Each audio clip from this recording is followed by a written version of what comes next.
Hello dear students, welcome back to my another video. आज ये EAS का दूसरा वीडियो है। तो पहले वीडियो में आपको आइडिया लग गया होगा कि ईएएस से एसोसिएटेड सवालों को कैसे हैंडल करना है। ठीक है, दूसरा वीडियो भी उसी के बिहाफ पे रहेगा। अच्छे अच्छे प्रॉब्लम्स हैं एंड आप इन सारे प्रॉब्लम्स को गो थ्रू कीजिए, सॉल्व कीजिए एंड देन इस वीडियो के आखिरी में जो दो प्रॉब्लम्स पढ़ेंगे वो दोनों प्रॉब्लम चॉकलेट लेवल प्रॉब्लम होंगे। बेसिकली अच्छे प्रॉब्लम्स है, वैसे प्रॉब्लम्स तो सारे अच्छे हैं बट वो दोनों जो है वो चुनिंदा लेवल के हैं। आइए बात करते हैं। सबसे पहले क्वेश्चन क्या है ईएएस के अंदर में, वो है identify the position where electrophilic aromatic substitution is most favourable. What does it mean? Electrophile कौन से जगह पे सबसे पहले जाकर अटैक मारेगा, ए, बी या फिर सी? तो क्या आप देख पा रहे हैं कि जो आपका ग्रुप है वो है एक मिथाइल और दूसरा ये NH3CH3। एंड पहले वीडियो में आई हैव डिस्कस्ड इट कि will decide it on the basis of the most dominating group which is present in the ring कि electrophile where it will go in attack. So if you can see like nitrogen का lone pair will give the electrons in the ring through resonance, whereas methyl का hyperconjugation will be happening, and because of which if you have to conclude where the electrophile will go and attack, answer would be from resonance. And if it will be from resonance, then electron densities at ortho and para would be more. So ortho wala site would be this and one is B, whereas this wala point is not been marked, hence the right answer would be Bombay, which is B. Now the second one, it is like increasing order of rate of reaction with Br2 AlCl3. So the moment when you are getting Br2 AlCl3, what does it mean? It means that it is nothing but halogenation, right? And if it is halogenation, then it will be like Br plus, which will go in the form of electrophile and it will go and attack on the ring. Now if we talk about the rate, then Br plus will go and attack onto that compound first where electron density is more. Now if I talk about for the first compound, OH is electron withdrawing. So basically over here if I talk about the effect, then it will be like withdrawing effect, whereas if I talk about this carbon, then it will be like donating effect, right? But in the second case if I talk about, then OH is donating and these two will also be donating, whereas in the third case C double bond O is withdrawing, it will be taking electrons from the ring. And if I talk about this carbon, it will be donating electrons in the ring, whereas for the fourth one OH will be donating the electrons in the ring, and because of this oxygen also electron density in the ring would be more, and because of this CH2 group also ring के अंदर electron density would be more. So if I talk about the increasing order of rate of reaction, then from here you can make a guess that कि D will have the highest rate followed by 2, because 4 के अंदर oxygen का lone pair भी है, ये oxygen का भी lone pair है और ये CH2 दे भी रहा है, whereas सेकेंड वाले केस में ये दोनों वीकली डोनेटिंग ग्रुप हैं। ठीक है, सो इसका राइट आंसर क्या होगा? 4 होगा एंड देन क्या होगा? 2 होगा। And now between first and third आपको पता है C डबल बॉन्ड O भी लाइक बहुत ज़्यादा इसका विड्रॉइंग इफेक्ट होगा, एंड अगर इसका बहुत ज़्यादा विड्रॉइंग इफेक्ट होगा, ठीक है, बिकॉज ऑफ -M, देन इसके अंदर इलेक्ट्रॉन डेंसिटी कम हो जाएगी। So it will be like 4, 2, 1 followed by third, which means आगरा इसका सही आंसर है। Now your next problem is identify the position where EAS is taking place. It means that the electron density where it is more, electrophile will go and attack at that very side. So अगर आप straight away nitrogen को देखकर बोल रहे हैं कि ये nitrogen इस रिंग के साथ कनेक्टेड है, इस रिंग के साथ कनेक्टेड है, देन यस आप सही है। एंड इन दोनों केसेस में इलेक्ट्रॉन डेंसिटीज ज़्यादा होगी because of nitrogen. But first वाले रिंग के अंदर अगर आप देख पा रहे हैं, देन यहाँ कोई और ग्रुप नहीं है other than nitrogen, whereas second वाले रिंग में, ये राइट हैंड साइड वाले रिंग में आप देख पा रहे हैं ये मिथाइल डोनेटिंग इफेक्ट कॉज करेगा, एंड अगर ये डोनेटिंग इफेक्ट कॉज करेगा देन क्या होगा? रिंग के अंदर इलेक्ट्रॉन डेंसिटी बढ़ जाएगी। बट अगेन बिटवीन ये नाइट्रोजन एंड ये मिथाइल अगर आपको सेलेक्ट करना है, then answer would be through nitrogen. And अगर थ्रू नाइट्रोजन होगा, देन नाइट्रोजन का ऑर्थो पे इलेक्ट्रॉन डेंसिटी ज़्यादा होगा, एंड अगर ऑर्थो पे इलेक्ट्रॉन डेंसिटी ज़्यादा होगा, देन इलेक्ट्रोफाइल वहीं पर जाकर अटैक करेगा। सो इसका राइट आंसर क्या होगा? 1। नाउ अगला सवाल है decreasing order of rate of electrophilic aromatic substitution is. So again ये भी उसी कॉन्टेक्स्ट में है, बट यहाँ पे जो ग्रुप्स हैं वो ग्रुप्स मिथाइल से आपको डीलिंग करना है। पहले वाले में 3 मिथाइल ग्रुप है, बी वाले में 2 मिथाइल ग्रुप है, सी वाले में भी 2 मिथाइल ग्रुप है एंड डी वाले में एक ही मिथाइल ग्रुप है। ठीक है, सो अगर आप ए में जाओगे देन ए के अंदर इलेक्ट्रॉन डेंसिटी सबसे ज़्यादा होगा बिकॉज यहाँ 3 मिथाइल ग्रुप है।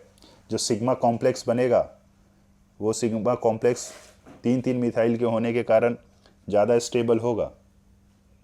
ठीक है, या फिर आप ये बोलोगे कि इस मिथाइल के रेस्पेक्ट में ये साइट ऑर्थो है, सिमिलरली इस मिथाइल के रेस्पेक्ट में ये साइड ऑर्थो है एंड ये वाला साइड क्या है? पैरा है। इस वाले मिथाइल के रेस्पेक्ट में क्या है? ये वाला साइड अगेन ऑर्थो है एंड ये वाला साइड क्या है? पैरा है। So one thing for sure कि ए के अंदर जो है वो इलेक्ट्रॉन डेंसिटी सबसे ज़्यादा होने वाली है। So A will have the most. Now between Bombay and China if you can see, then Bombay के अंदर एंड चाइना के अंदर राइट आंसर कैसे निकालोगे आप? तो चाइना के अंदर जो साइट होगा इस मिथाइल ग्रुप के रिस्पेक्ट में ये ऑर्थो होगा, ठीक है, और ये पैरा होगा। वेर एज इसके रिस्पेक्ट में आप देखोगे देन ये वाला साइट ऑर्थो है एंड ये वाला पैरा है, राइट। वेर एज बी के अंदर आप जाओगे देन यही वाला साइट आप बोलोगे एक मिथाइल के रिस्पेक्ट में ऑर्थो है, ठीक है, बट ये वाला मिथाइल ग्रुप इस वाले को स्टेबलाइज नहीं कर पाएगा। हेंस अगर नहीं कर पाएगा देन ए के बाद सी आएगा, सी के बाद बी आएगा एंड डी तो सबसे आखिरी में होगा बिकॉज डी के पास सिर्फ इकलौता पड़ा हुआ है, ठीक है, सो वो तो होगा सबसे आखिरी में। सो इसका राइट आंसर क्या है? A C B D which is again Bombay. बहुत खूबसूरत सा सवाल है, ध्यान रखिएगा इस सवाल को कैसे हैंडल करना, because as I have told you कि many a times it will be like groups will be provided, NH3 double bond OCH3, OH will be provided, methyl will be provided, ethyl will be provided and based on that you can simply guess it कि nitrogen का lone pair है सो वो resonance कर रहा है and where as methyl है सो वो inductive कर रहा है। But if you are getting 2 methyl groups, so by considering that context this problem is very nice. Next question है major product of the reaction is. So आपको major product बताना है and अगर आप रिएक्शन देख पा रहे हो देन ये क्या है? फिडेलक्राफ्ट एसाइलेशन। एंड अगर आप फिडेलक्राफ्ट एसाइलेशन बोल रहे हो देन क्या आंसर आएगा? In the form of cation. देखो आप एसाइल कार्बोकेटाइन आएगा एंड अगर ये एसाइल केटाइन है देन ये एसाइल केटाइन क्या करेगा? रिंग में जाकर जुड़ जाएगा। नाउ अब ये रिंग में जाके जुटने की इसकी पॉसिबिलिटी कितनी है? अगर आप ये वाले ग्रुप के पॉइंट ऑफ व्यू से जाओगे और बोलोगे वो डोनेटिंग है, ठीक है, तो ये उतना डोनेटिंग नहीं है जितना ये वाला साइड पे पड़ा हुआ कार्बन है। चेक कर लीजिए आप, यहाँ पे हाइड्रोजन है, राइट, कितना हाइड्रोजन है? 2। सो इसका हाइपर कॉन्जुगेशन इफेक्ट होने के कारण आपको ये जो कार्बोकेटाइन है बेसिकली एसाइल कार्बोकेटाइन, इसको इस ग्रुप के रेस्पेक्ट में चिपकाना है एंड इस ग्रुप के रेस्पेक्ट में ये वाली साइट ऑर्थो हो जाएगी एंड इसका पैरा तो ब्लॉक्ड है। सो अगर ऐसा है देन इसका राइट आंसर क्या होगा? China. Now your next problem is in which of the following compounds electrophilic aromatic substitution takes place in phenyl ring present in the left hand side। तो ये सवाल बेसिकली ये बोल रहा है कि इलेक्ट्रोफाइल जो है, ठीक है, वो फेनाइल रिंग जो लेफ्ट हैंड साइड में पड़ा हुआ है उसमें जाकर जोड़ना है उसको, ठीक है, तो कौन से कंपाउंड में जुटेगा? सो अगर लेफ्ट में जो देखना है देन हमें फिर से वही डोनेटिंग देखना होगा and C double bond O तो -M शो करता है, C double bond O -M show करता है, देख लो आप दोनों केसेस में। अब जो बचा है वो C बचा है एंड D बचा है एंड अगर C के पॉइंट ऑफ व्यू से देखिएगा देन ये वाला जो बेंजाइलिक कार्बन है उसके साथ ये जो ग्रुप है वो -I शो करेगा एंड अगर इसके बारे में अगर जाकर आप चेक करोगे देन ये भी क्या करेगा? -I। अब जिसका -I जितना स्ट्रॉन्ग होगा लेफ्ट वाले रिंग के अंदर इलेक्ट्रॉन डेंसिटी उतनी कम होगी, राइट। एंड नाउ आप खुद बताओ ऑक्सीजन वर्सेस कार्बन, बोलिए आंसर इज ऑक्सीजन एंड अगर ऑक्सीजन होगा देन इसके अंदर इलेक्ट्रॉन डेंसिटी कम होगी compare to D, hence right answer इसका क्या होगा? दिल्ली। चलिए आइए अगला प्रॉब्लम है अननोन ए इज़ वॉट, ठीक है। सो जैसा कि आप देख पा रहे हैं कि आपके पास बेंजीन है, ये बेसिकली क्या है, न्यूक्लियोफाइल है, एंड AlCl3 है, एंड ये आपके पास रिएक्टेंट दिया हुआ है। तो AlCl3 का नेचर तो सबों को पता है कि उसको क्या चाहिए, इलेक्ट्रॉन। इलेक्ट्रॉन कौन देगा, ये वाला Cl या ये वाला Cl? आंसर वुड बी ये वाला Cl, ठीक है। अगर ये वाला Cl इलेक्ट्रॉन देगा देन आपका केटायन क्या बन जाएगा, ये वाला केटायन बन जाएगा, एंड ये वाला केटायन बेंजीन रिंग के साथ जुड़ जाएगा, एसोसिएटेड हो जाएगा। एंड अगर ऐसा है देन चेक कीजिए कौन सा ऑप्शन सही है। Answer is C. देखो रीज़न है बोलने का कि ये वाला Cl ही क्यों इलेक्ट्रॉन दे रहा है, नॉट दिस Cl। यहाँ पे Cl हमें हटाना भी तो है ना, तो यहाँ पे Cl हट नहीं पाएगा बिकॉज यहाँ पे डबल पे प्लस बनाना will not be nice, hence ये वाला Cl विल गो। देन जो आपका अगला प्रॉब्लम है, x 2 मोल HCl बन रहा है, major product x in the reaction is 2ICl। So दरअसल ICl देखने के बाद से आप हमेशा ध्यान रखना कि ये it is nothing but it's a inter halogen compound. तो बेसिकली दो हेलोजन मिलकर जो कंपाउंड बनाते हैं उसको इंटर हेलोजन कंपाउंड बोलते हैं, and it will break it as I plus and Cl minus, considering Cl to be more electronegative and iodine to be lesser electronegative.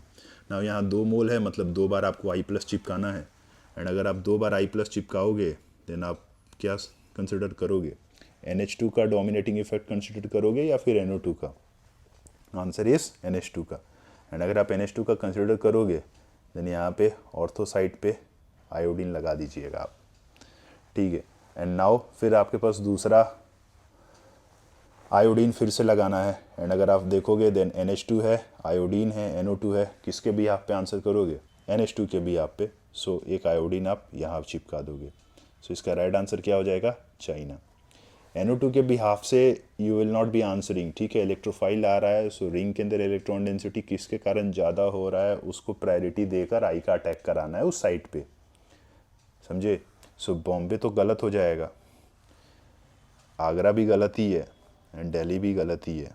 Now next one, the action of bromine water on salicylic acid result in the formation of. बहुत खूबसूरत सवाल है ये, दरअसल practical organic chemistry के अंदर भी use में आता है ये। सैलिसाइलिक एसिड आपको पता है? एकदम नहीं पता होगा। ये है सैलिसाइलिक एसिड, याद रखिएगा आप, कॉमन नेम है। अभी चूँकि आप 11th में हैं देन याद कर पाना और ऐसे कंपाउंड से मिल पाना वुड बी टफ, सो ये आप ध्यान रखिएगा, ये सैलिसाइलिक एसिड है।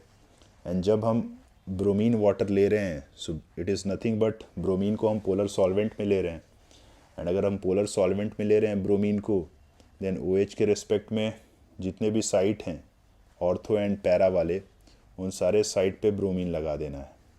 अगर ये मान के आप चल रहे हैं और ये आंसर लिख रहे हैं देन ये आंसर पूरा सही नहीं है, ये पार्शियल सही है, बिकॉज चूँकि वाटर है, H+ है, तो यहाँ पे डीकार्बोक्सिलेशन भी होता है, आपको सिखाया जाता है, ठीक है, कि डीकार्बोक्सिलेशन भी होगा अगर वाटर है तो। अगर एसिडिक मीडियम है देन ये COH जो है वो क्या है, निकल जाएगा in the form of CO2, which means जो ऑर्थो साइड था यहाँ पे जो ब्लॉक्ड था वो अभी ब्लॉक नहीं रहेगा, एंड अगर वो ब्लॉक्ड नहीं रहेगा, फ्री है, देन उस साइड पे भी Br लग जाएगा। एक मैं आपको की कॉन्सेप्ट और सिखा रहा हूँ, नॉट ओनली COH, अगर इसके जगह पे SO3H भी होता ना तो यहाँ पे डीसल्फोनेशन हो जाता, ठीक है।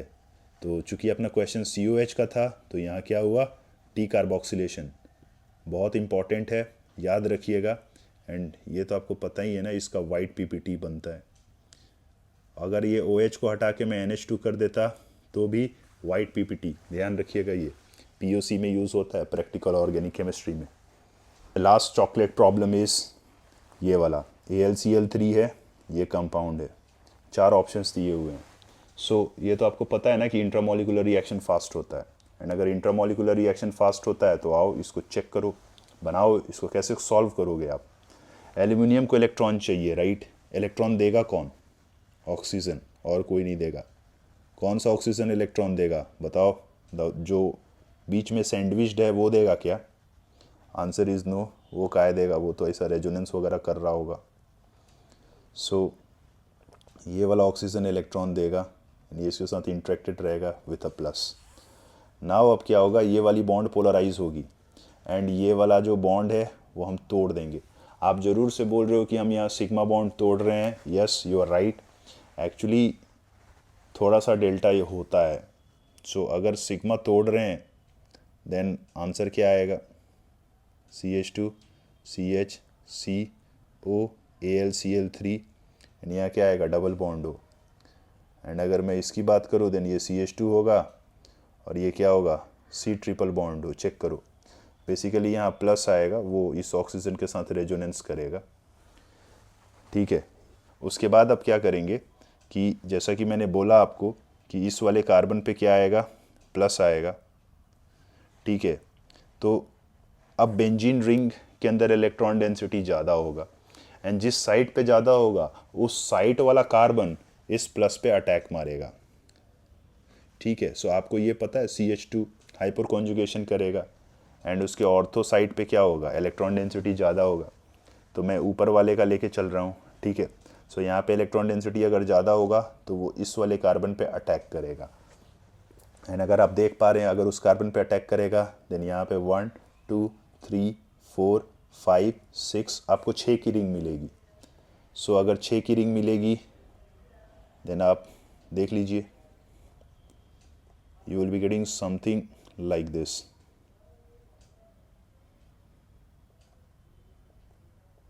एंड यहाँ क्या था? डबल बॉन्ड O और ये O AlCl3। साथ ही साथ इस पे प्लस आएगा एंड नाउ अब यहाँ हाइड्रोजन है। सो एरोमेटिसिटी रीगेन करने के लिए यहाँ से H निकल जाएगा एंड अगर H निकल जाएगा तो आपको क्या मिलेगा? बेंजीन। एंड अगर आपको बेंजीन मिलेगा देन कौन सा ऑप्शन सही है? बॉम्बे।